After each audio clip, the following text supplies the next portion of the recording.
Good evening. My name is McCarthy Coyle, and I'm speaking to you from the studios of Missoula Community Access Television.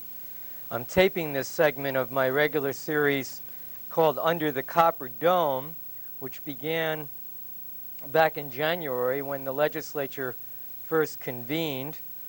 And now we've got about 12 days to go to the end.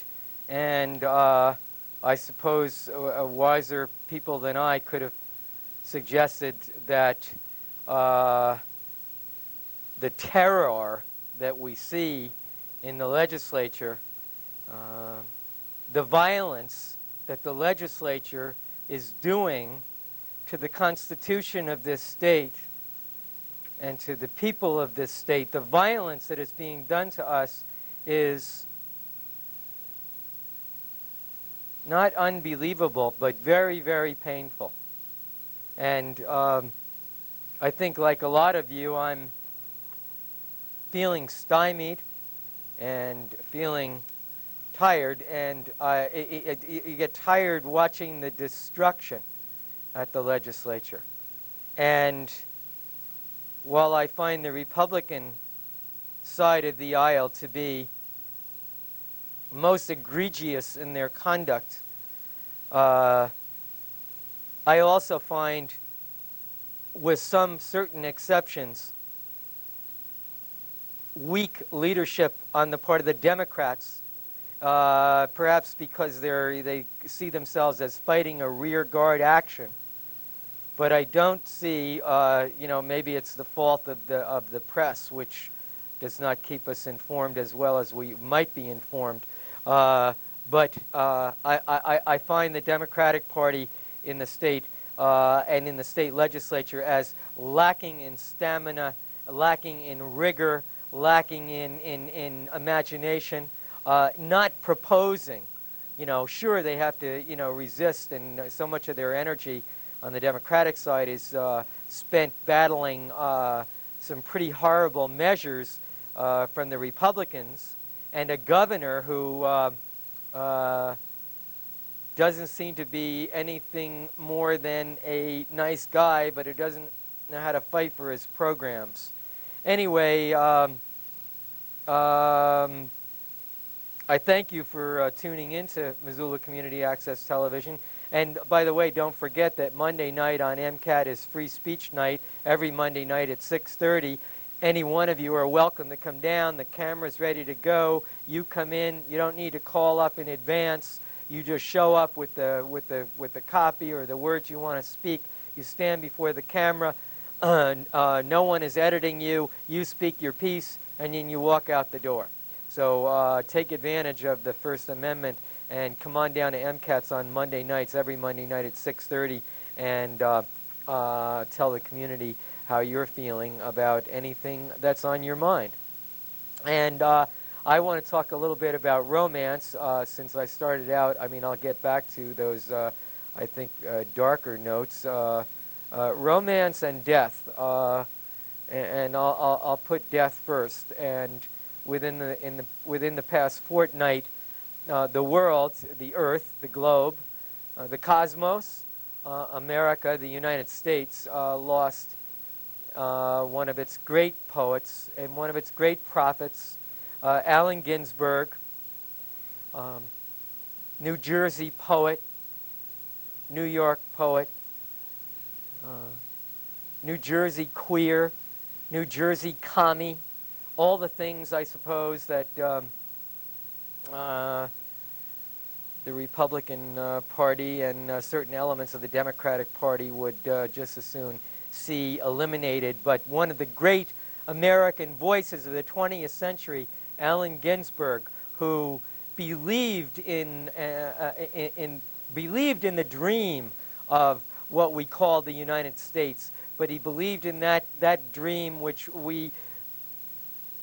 many of us, most of us, speak of when we speak of a dream of equality and fairness and people not going hungry and people not being condemned and thrown into jail for their gender choices. Allen Ginsberg, a wonderful voice for the world. And while his speaking voice and his body is still, because he's gone over the side about 10 days ago in New York, died in the presence of many, many friends. He died at home, and there were almost 60 people there with him because they loved him, because he loved them, because he loved he loved his countrymen and women. He loved us. And so he had the great good fortune. I remember when I was a kid and going to Catholic school, and the nuns and the priest always used to encourage us to pray for the blessings of a happy death. And what happier death could any one of us have than to be surrounded by so many friends who truly cared about us and were there to usher us across the river Styx. So we'll get to some of Allen Ginsberg's poetry, because his poetry is political, because everything is political, because the personal is political. But a brief romantic note. I have a great good friend, and his name is George. And I'll say no more. But he won a Pulitzer Prize once, not too many years ago, 30 years ago, because he exposed the land fraud being done by the white trustees of the property, the lands, and the wealth which rightfully belonged to the Palm Springs Indians. And my friend George exposed this venality, this criminality, and for that endeavor, which resulted in the return of those lands and that wealth to its rightful owners, the Palm Springs Indian people, George won the Pulitzer Prize. When I met George, he was fairly recently married and had a young son who was about a year old. He and his wife went to Japan, I met them at Stanford in 1969, and they went to work in Japan and raised their son there. And then George was getting tired of the Far East. He'd been there for many years, and he returned to the States. But he returned to the States without his good and faithful wife, because she had a career to get on with in Japan. And so they kind of came to a non-meeting of the minds, as they say. And George loved his wife dearly, and she loved him. But she had a career to pursue in the Far East, and George had a retirement to pursue in the United States. And George came back alone. And I now have learned that after 12 years apart, she is rejoining my friend in nuptial bliss. They never got divorced, and after a 12-year separation, they'll be rejoined in love. I love it. I love it. I love it. I love love. I love romance. So I think I told that story without giving too many details away. A couple of things. I see a couple of local things. One local thing that I notice is that this little controversy that's been developing over community hospitals no longer wanting to kick in some cash towards the community health center. I'm not giving it its right title, partners in healthcare, but in any event, it's more properly the description would be this is the health plan, which has been a marvelous model, one of the first in the nation for a community of our size, in which low-income people who do not or cannot afford health insurance at least can go to the Partners in Healthcare outfit here in Missoula and get at least the basic medical attention that they need and for their children. And it's been working quite well for a few or several years now, but operating in very limited space out of the county social welfare offices. And so there came a point when they realized that they needed to expand, and I guess they looked around for some property to lease, and I don't know all the details of this leasing, buying, but in any event, they finally decided that or their board of directors decided that it would be a good idea perhaps to acquire their own permanent facility and build it. And St. Patrick's Hospital was going to kick in some cash towards this facility, and Community Hospital had some cash committed too, I guess. But then Community, and I'm not coming down on one side or the other here on this dispute, but Community Hospital's board of directors or whomever apparently felt that it was not a wise use of their money anyway to build yet another facility. They thought that this was an overlap. Well, that's the context in which I want to mention this. The Veterans Administration finally is going to build a health clinic or a health clinic here in Missoula. Right now, veterans, like I'm a vet, but if I want to get treatment, or like a couple of weeks ago I had a mole that I needed to have removed, and that meant a trip to Helena, to Fort Harrison Veterans Administration Medical Center up there. So I made the trip to Helena. They give very good service up there, but it is that journey and the journey back. And so there's been an effort for some time to get a medical clinic, a VA medical clinic, established here in Missoula for the many Missoula area vets who, would save time and money, and so would the government if they didn't have to make the trip to Helena, but that they could, get the treatment that they need right here in Missoula. Talking about the vets. Well, isn't that a moment in which the VA and should get together with the partners in healthcare operation, who are themselves looking for space to expand? And couldn't we see some economies of scale there?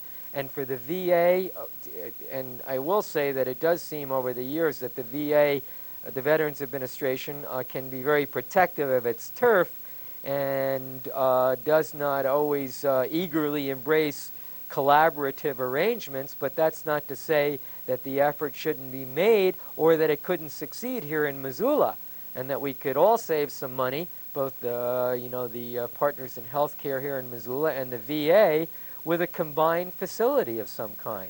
So I think if any of you think that's a good idea, perhaps you might call up the city and county health department and let them know, and maybe they'll be in touch with the VA. Likewise, those of you who are vets who could call we do have a vets counseling center here in Missoula, right on Higgins Avenue in the old Missoulian building, an excellent center, but that's just for mental health counseling.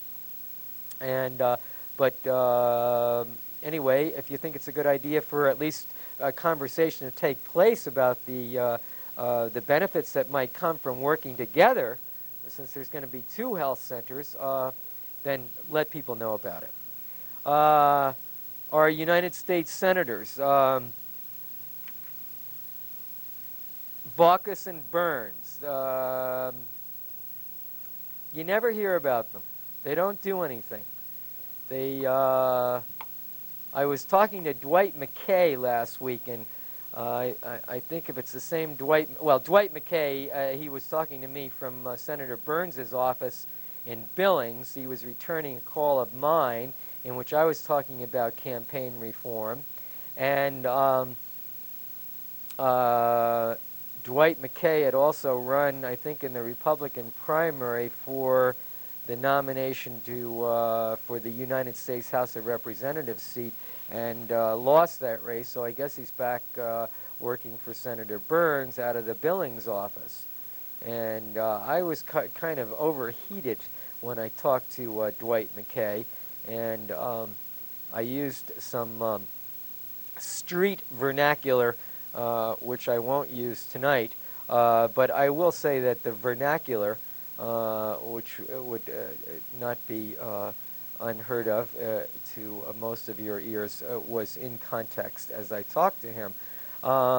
Because I don't hear Baucus and Burns talking about campaign reform.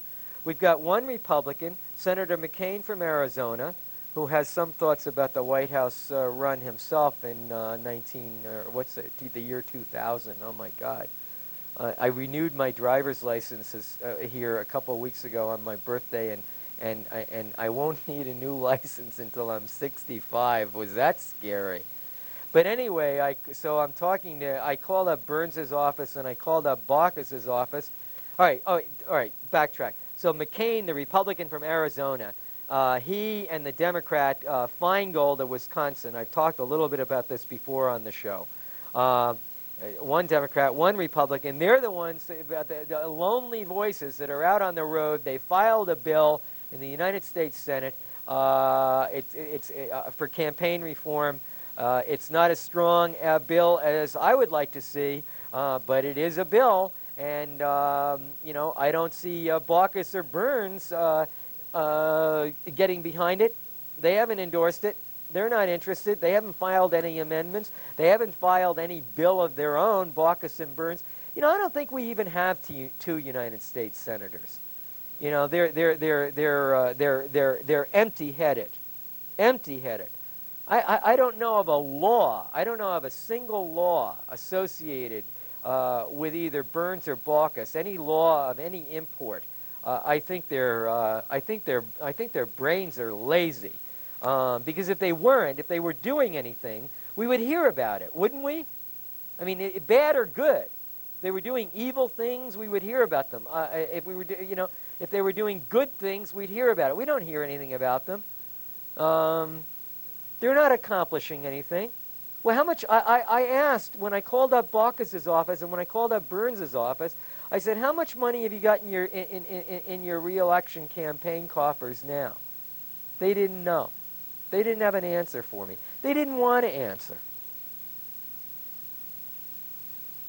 Let the both of them, raid their own campaign coffers. They can spend that political campaign money that they're raising all the time, millions of dollars, which does nothing but feed the cash registers of all the local TV stations around the country and the radio stations. That includes every TV station in Montana, which doesn't want to see any campaign reform as it stands now, because that means that they'd lose a big part of their income.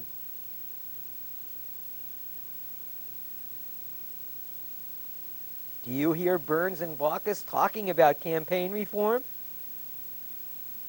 Do you see them on local television saying we need campaign reform? No.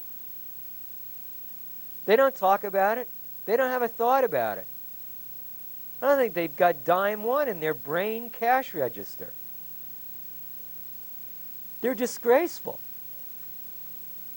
And they're not the only senators up there who can be considered disgraceful for not having the stamina, the intellectual stamina, the political will.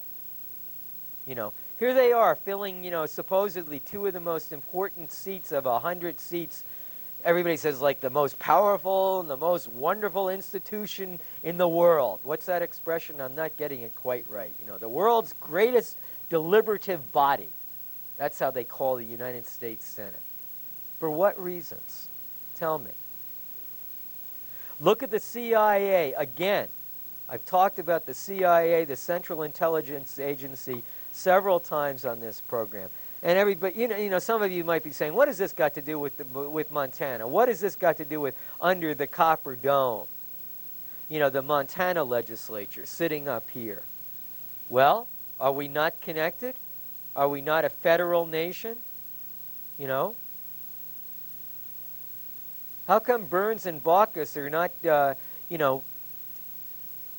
up at the Montana legislature dropping in, telling the legislatures what's on their mind? What should be on their mind is the CIA. Once again, last week, breaking news, lead story, newspapers all over the country. The Central Intelligence Agency has had information about those, the chemical weapons sitting there in those bunkers in Iran and in the desert during the Gulf War. And, oh, they couldn't find them. And, oh, there were no reports. 4 years we've been hearing this. Oh, no, we don't have any information about that. We don't have any files about that. We know nothing about that. No, there were no chemical weapons. And now, as of last week, we see that the Central Intelligence Agency had all the information about where the chemical weapons were located, including the places where the American troops went in, with bulldozers and, bulldozed the canisters or whatever, the containers of chemical warfare. Are you can't talk to me, but I'm listening to you nevertheless. I can't believe that Montanans are sitting around their living rooms, even, like once a month saying, gee, I'm really glad we have the CIA. Boy, without the CIA, I'd really be scared to be living in Montana. I'd be scared to be an American if we didn't have the CIA. I am so glad that the CIA is in existence. I am so glad that the CIA takes $45 billion a year out of my pockets. And when is Burns and Baucus and Rick Hill talking about that budget? And when they're going to cut that budget? Oh, no. Oh, no. The CIA, the sacred totem for the federal government. Baucus and Burns should be put into stocks and exhibited on the lawn of the state capitol, for about 3 days. Give them time to think it over, Do they think that Montanans are sitting around every night saying grace at the supper table, grateful for the CIA, filled with nothing but spies and corruption and blackmail and graymail and drug running? And we're spending $45 billion on this a year, and Baucus and Burns and Rick Hill sit up there in Washington, D.C. and complain about the waste of federal money, and they say nothing about this corrupt, lying, anti-democratic institution called the CIA.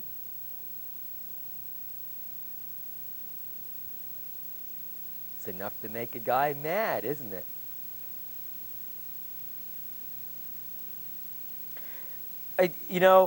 The press may not be publishing this, and they haven't, to my knowledge. But let's not forget that Governor Roscoe, as I've said before, but it always bears repeating, when the regents of the university system meet with their newest member, Mr. Ed Jasmine from Big Fork, he's an illegal appointee to the regents, because the governor of Montana, in violation of the Montana State Constitution, held secret interviews with Roscoe's hand-chosen candidates, finalists for this important position in state government, refused to allow the public to witness the interviews, refused to allow the press any information about the interviews, the questions.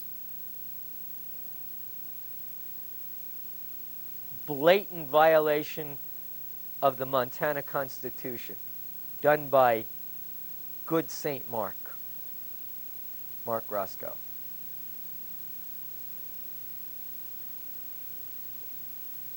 Lobbyists writing the laws this year. The railroad interests, the timber interests, the mineral interests, the utility interests. Just sitting up there in Helena writing the laws. That's what they get paid for. You like this? What is with these legislators anyway? Are they afraid?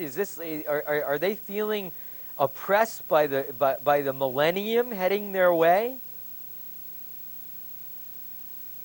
There was one interesting development last week. fact, it was on. It was on the. It was on MCAT last Sunday night. And that was a 2-hour cable cast of the Montana Supreme Court. MCAT producers were up at the School of Law at the University of Montana, where the Montana Supreme Court comes twice a year to hear, active cases, actual hearings, so that the public gets a chance to watch the judiciary, the elected judiciary in action. And I might say that maybe it's a good electoral public relations for them to visit different localities around the state and hold these hearings in public. Well, Friday's hearing, that is Friday, April the 11th, the afternoon hearing, involves the case which is known as, and it's Grissom versus Grissom et al. And everyone else versus the state of Montana. That's how the case originated. I'm not sure I'm pronouncing the name correctly. That's Gryzcan.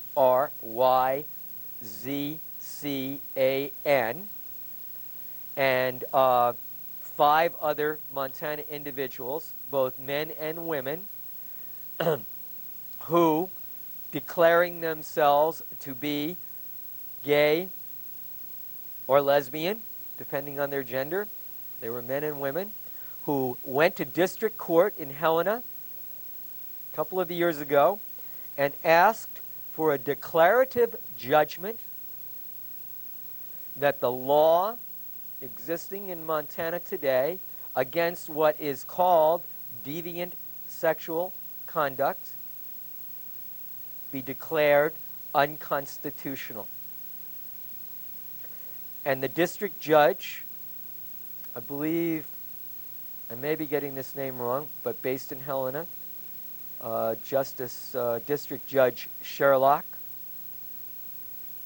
pardon me if I do have that wrong, but it was a district judge in Helena, found for these plaintiffs, found for these gays and lesbians, said, you're right, that this law is an unconstitutional invasion of your rights to privacy and dignity under the Montana Constitution. That this law is, with this law in place, the state of Montana has not given you any dignity. And these 6 people, on behalf of the thousands and thousands of gay and lesbian Montanans, they filed this suit and they won. And then what happened? The state of Montana, perhaps to clarify once and for all what is the law of the land in Montana, appealed that decision to the Montana Supreme Court. And that is the case that the Montana Supreme Court heard here in Missoula on Friday, April the 11th, to a packed and overflow chambers there at the law school. There were a few hundred people in attendance. Court television was there. Court TV was there. So I think you'll be seeing excerpts of the hearing on Court TV. I don't know when. It'll be sometime. And MCAT producers were there with our cameras to record the event, which is already run on MCAT this past Sunday night.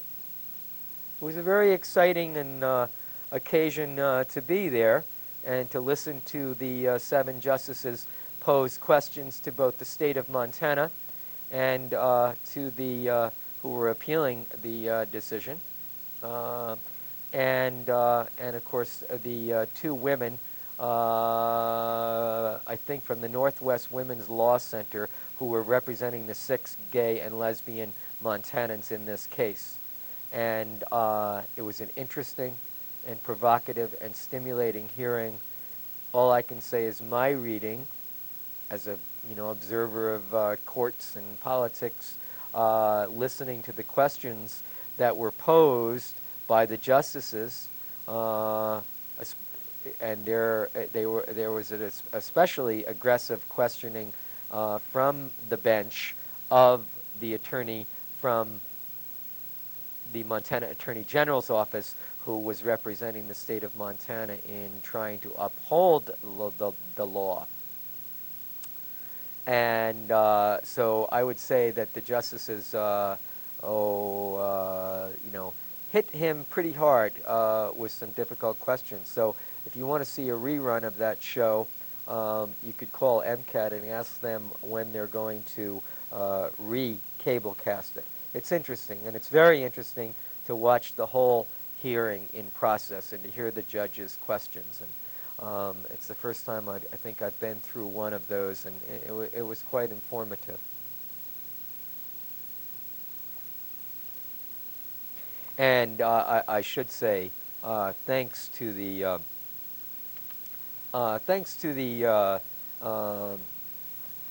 gutsiness and courage of those 6 Montanans who decided that enough is enough, and that all Montanans should have the same rights to privacy as everyone else, and the same rights to dignity as everyone else.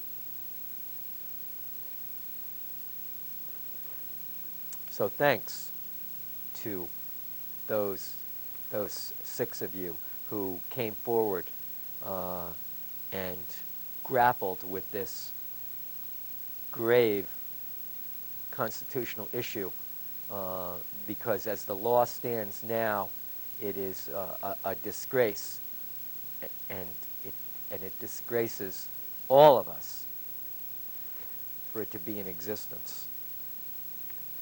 The legislature this year emasculating the Public Service Commission.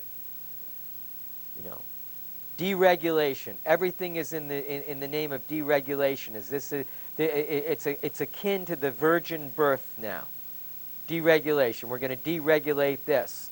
We're going to deregulate the telephone company, and we're going to deregulate the oil company and the gas company.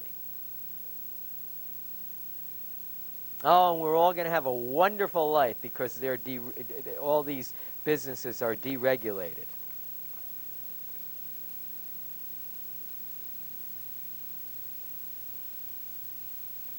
When was the last time you heard everybody shouting from the rooftops, "We want deregulation, of the telephone company, of the gas company"?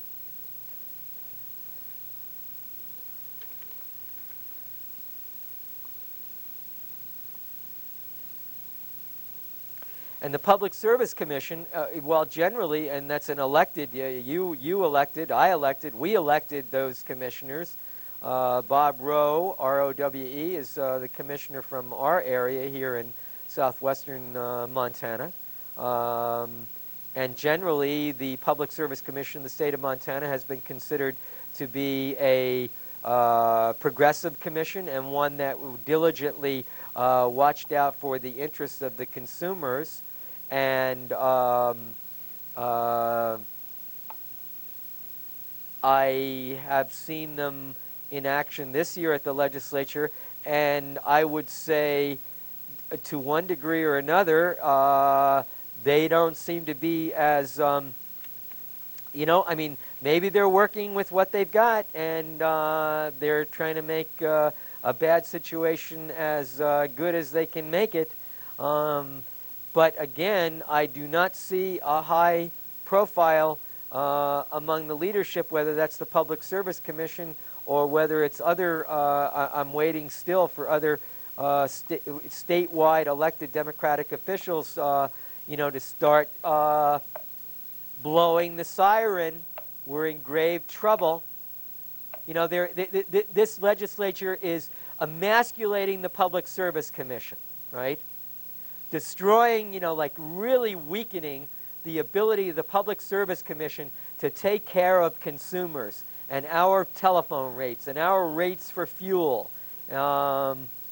And they've emasculated the Montana Human Rights Commission. What is with this legislature? What are they afraid of? They seem to be acting out of fear. They seem to be acting like bullies. We don't need a Human Rights Commission in a state which likes to pretend that we're a very egalitarian state, and yet we are a state in which we remain separate and apart from and not equal with a large minority population. I'm speaking specifically of the Native American population. You know, the numbers of Indians working in policy-making positions in state government is almost zero. It's either zero or maybe one above zero. They're not there. They're not working in policy-making positions. I'm informed that in Missoula, that in either the city or the county, and I'd be happy to have someone come down to MCAT from the city and county, and they can use the time on the free speech night on Monday nights to say, well, someone misinformed McCarthy Coyle about this, but I'm informed that there are no Native Americans working in city and county government. Is that true? What, they don't want any jobs? They're not available? So the legislature doesn't like the Human Rights Commission. So they eliminate it. Or they fold it into another bureau, and they take away the rights that that heretofore under law it had. Rights of investigation. The ability to correct a clear wrong, right? They didn't go out willy-nilly making policy. They heard from individuals cases of discrimination. And after long periods of examination and hearings, the Montana Human Rights Commission would either find for or against some one individual or a group of individuals who asked them ask the Human Rights Commission for some help in protecting their rights. And sometimes the Human Rights Commission acted in people's behalf. Other times they found that there was no real substance to the case that was being brought to them. But the legislature, I guess, doesn't like human rights.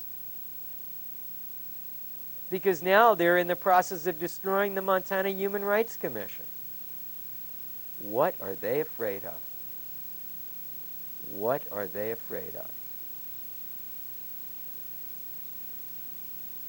Politics as usual.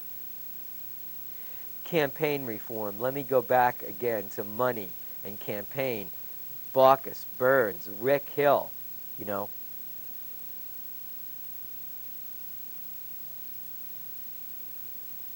The radio and television stations in this state make an enormous amount of money all the time, but especially in election years. So it's not in their interest. It's not in the interest of radio and television to see any radical reform of the campaign laws, because that's where the money goes finally. So all this money that you hear about, whether it's Clinton's money and soft money and hard money and union money and loophole money and green money and money from China and money from Cuba and money from all over, where does it go finally? Largely into the pockets of television stations, including local television stations like KPAX and KECI. They like getting that money. We all like to get money. But is that the way the democracy is supposed to work? That it really is it a question of collecting money from anyone and everyone, and then having the senators, Baucus and Burns and Rick Hill, redistribute this money to the television stations and the radio stations? Okay, all right, are you with me up to that point? Then follow me one step farther. Are those radio and TV stations that bill the candidates for the political airtime and make millions every election year, are they going to send their news teams to investigate, you know, the weakness or the strength or the wrongdoing or the right doing of the United States senators and our representative who have paid them these millions of dollars for campaign commercials? No. No. They're not gonna spoil their opportunities. They make money off of these elected officials. Lots of money. So no, they're not gonna have anything critical to say about, you know, the delegation. Heaven forbid that there should be anything critical ever said about our congressional delegation. I mean, they are God's gift to Montana. They're the smartest, most hardest working people we've ever had in Washington. Every year they pump out bill after bill to the benefit of the Montana people and the American nation. Where are they on the chemical weapons treaty? Before I go down that road of the chemical weapons treaty,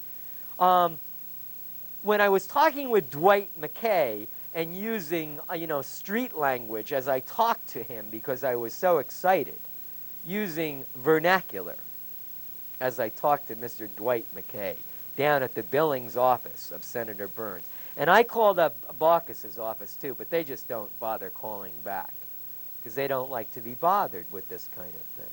They don't like these questions, and they certainly don't like to answer them. Well, Bob Dole has, he doesn't know it, but he has the answer to, Dwight McKay said, well, if you say, this is Dwight, I'm paraphrasing Dwight McKay in our conversation over the phone talking about campaign reform. And I said, well, Mr. McKay, Bob Dole, let's go over to this the television industry. Now, you take a station like KPAX or KECI here locally.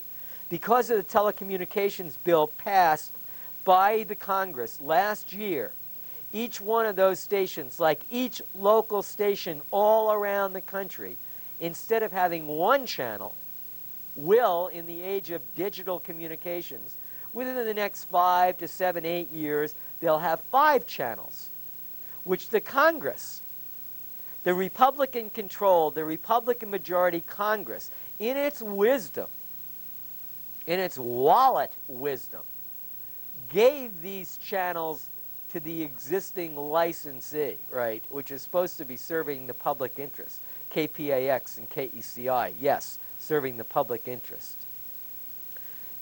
The Congress gave these stations these 5 extra channels for nothing. They could have been auctioned off for billions and billions and billions of dollars, as has already been done by the FCC with some other things. That wasn't done. It was a giveaway. And it was a very mixed bag. Bob Dole himself was opposed to the giveaway. You know, he wrote about this. He wrote about this in an essay on the New York Times wire service, and it was in the New York Times, Bob Dole, during the campaign and afterwards. He said, this is a great giveaway to the telecommunications industry. You know, it's a disgrace, he said. But one thing could happen. When I was talking in this chat with Dwight McKay of Burns's office, he said, well, you know, what are we going to do? We have to buy the time on the TV station. We have to collect the money, you know, to pay the TV stations for the airtime. I said, no, you don't. Not anymore, you don't, because they're going to have 6 channels. So all you have to do is make sure that in the public interest, at least one of those channels would be reserved for electioneering. And it would be open to all candidates for public office. And there would be no charge for it. Very simple. Everybody says there is no such thing as a free lunch.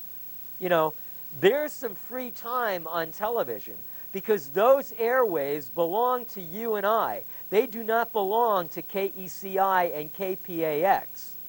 They're like a liquor license.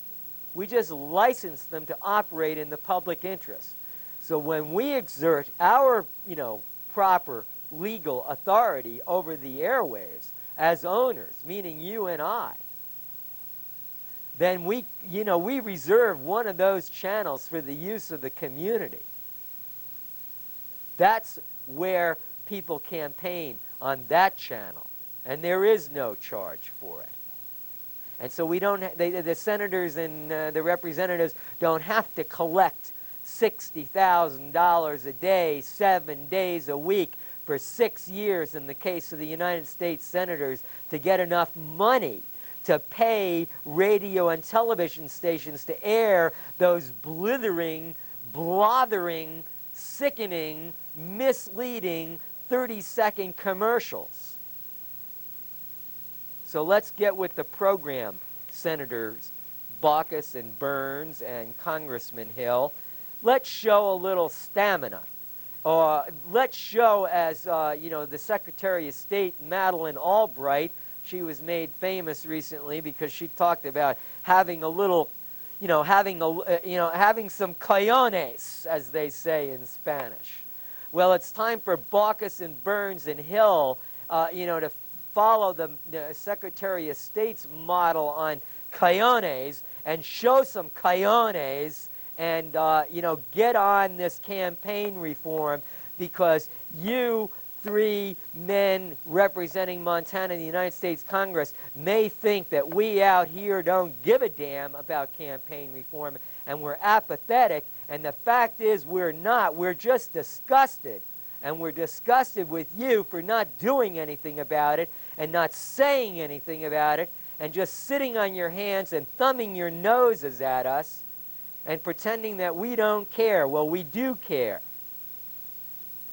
So get with the program. If you don't like the Senator McCain's bill, a Republican, if you don't like Senator Feingold's bill, which is the same bill, the Feingold-McCain bill for campaign reform, if you don't like it there in Washington, talking to the Montana delegation, then make some amendments or file your own bill. Show a little intelligence and common sense, but stop ripping us off.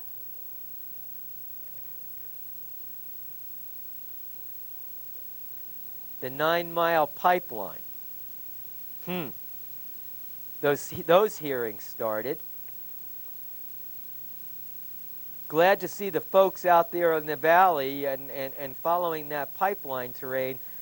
All I can say is, Godspeed, and I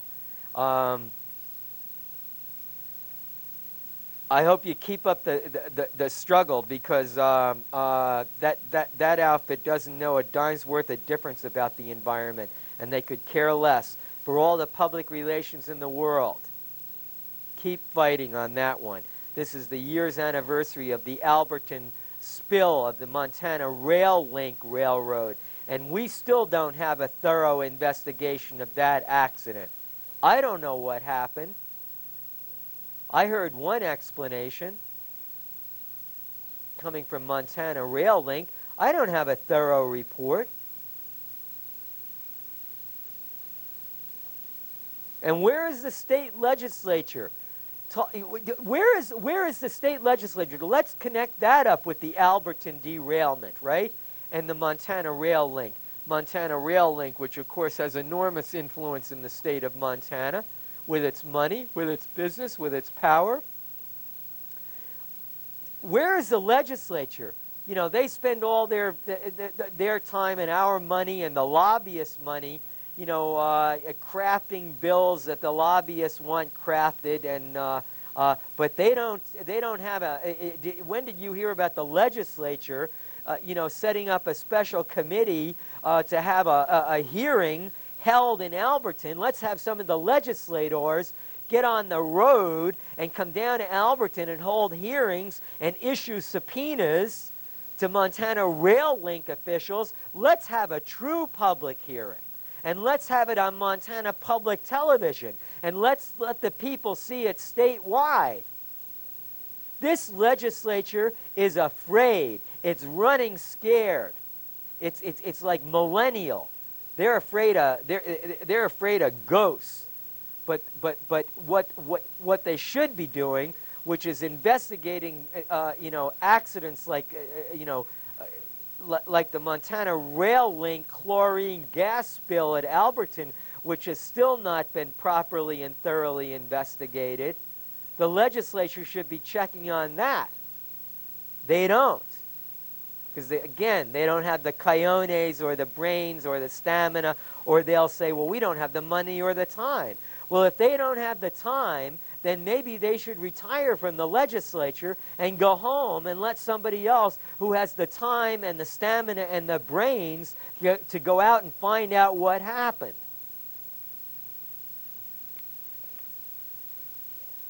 I'm very happy tonight.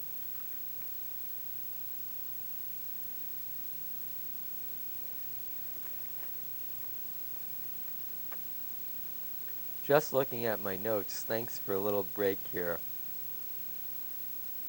I wanted to take a moment to say a special thanks to my own family here in Missoula. I have a large extended family, and I have a family who takes very good care of me, and you know who you are, and I could pull an Oscar routine and name you all, but I won't. You know who you are, and I am blessed, and I have been blessed, as so many folks in Missoula are blessed, and Montanans are blessed to have families who do watch out for those parts of their families who need watching out for, like me. And so I want to say a special thanks to, especially to those who have gotten me through this long, hard winter with peace and laughter and good food and lots of support, and it's a good life most of the time. So thanks for watching out for me. And let's see. I think I'm going to take a raft trip down the Loxa River. I did that once in 1985, I think, and it was one of the greatest rides of my life. And I'm going to do it again next month if I'm still alive and kicking. And I've just got a few minutes left, and I'd like to thank you for watching Under the Copper Dome, and a couple of the reruns that we had when I was exhausted or out of town, and or didn't have anything to say that night. And I appreciate those of you who tuned in and who called in, and I appreciate all the help that I got from camera people and technicians, and the always marvelous and cooperative working staff at Missoula Community Access Television. And I let's see, Allen Ginsberg. Oh, there was one thing. There was one thing. I'm looking at today's Great Falls Tribune, and it was an article which probably, I think it was in the Missoulian as well. That is to say, I'm taping Sunday night, April the 13th. So that's what I mean when I say I'm looking at today's paper. But this was when you're watching, which will be Thursday night. This is last Sunday. So we're in two different time zones at the same time. It's great. But anyway, I got a kick out of this because I know sometimes the we all throw categories around, and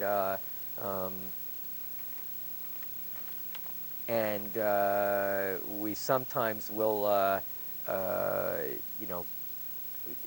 people people will talk about, black helicopters, that flew over the Bitterroot Valley, and they're worried about it. And I think that some folks on occasion will think that people who make those kinds of reports are hysterical or UFO followers or right-wingers or, something not too healthy. And but I think that most of the time I avoid categorizing anybody who sees something, because I wasn't there to witness or not witness. So as I'm sure you did reading this today, I saw where a dozen this is from the Washington Post. A dozen United States Army Black Hawk helicopters, their lights out, descended from the night sky on March the 4th on a corner of Charlotte, North Carolina. They swooped among the high-rise apartment buildings and then dropped dozens of special operations troops, some with their weapons blasting, into an abandoned warehouse to capture a group of terrorists. Some terrified residents grabbed their guns, others ducked into doorways. The 911 line went crazy, as did the mayor's telephone line. And the mayor, Pat McCrory, said, quote, "I could barely hear the callers because of the helicopter noise and the gunfire in the background. Neither the mayor nor his police chief was sure what was going on. But they had a clue, because 3 months earlier, two men in jeans and T-shirts from the secretive U.S. Army Special Operations Command had visited Mayor McCrory's Charlotte office to ask permission to conduct urban counterterrorism exercises they said would go unnoticed. So the mayor, McCrory, signed a confidentiality statement agreeing not to disclose the event beforehand for national security's sake. We were misled," said Mayor McCrory, who was forced by the public outcry to kick the Army out of Charlotte after the first of what was to have been 3 days of urban anti-terrorism training. "How they thought you could come in and out without any disturbance is beyond me," the mayor said. "It was almost like a blitzkrieg operation. People went and got their guns. I feel fortunate no one was hurt. Over the last 3 years, the U.S. Army Special Operations Command has conducted at least 21 such exercises in 21 U.S. cities, including Atlanta, Chicago, Dallas, Detroit, Houston, Los Angeles, New Orleans, Miami, Pittsburgh, and Seattle." So the next time any of us hear people from the Bitterroot or anywhere else up here in the boondocks, say there were black helicopters that zoomed across the valley, I'm going to raise my eyebrows and say, I guess it must be that secret army. Why do we have all this stuff? Why do we have all this stuff? And why do we have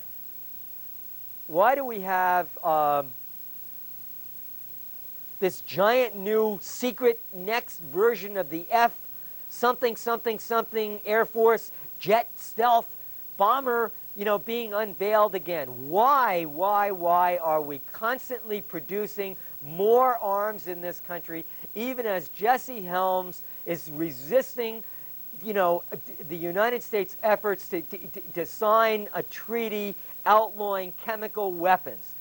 Once again, it's the Republicans leading the onslaught.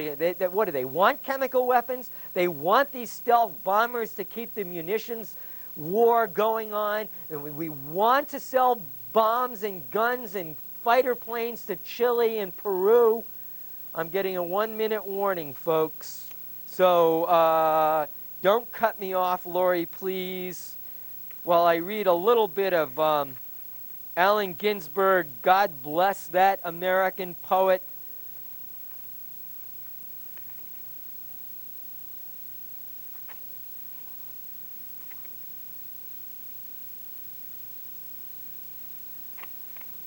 And so I'm coming right into the middle of Howl, H-O-W-L, Allen Ginsberg's great poem.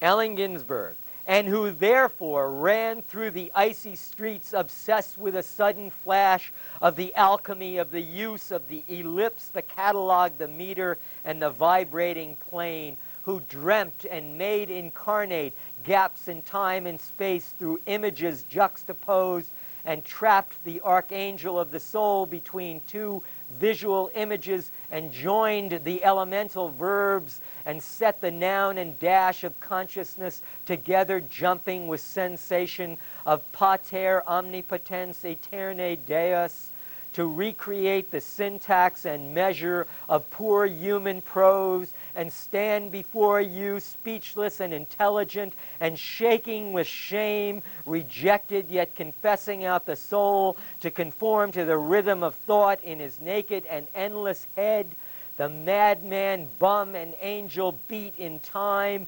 unknown, yet putting down here what might be left to say in time come after death, and rose reincarnate in the ghostly clothes of jazz, in the gold horn shadow of the band, and blew the suffering of America's naked mind for love into an Eli, Eli, lama, lama, sabachthani saxophone cry that shivered the cities down to the last radio, with the absolute heart of the poem of life butchered out of their own bodies, good to eat 1,000 years.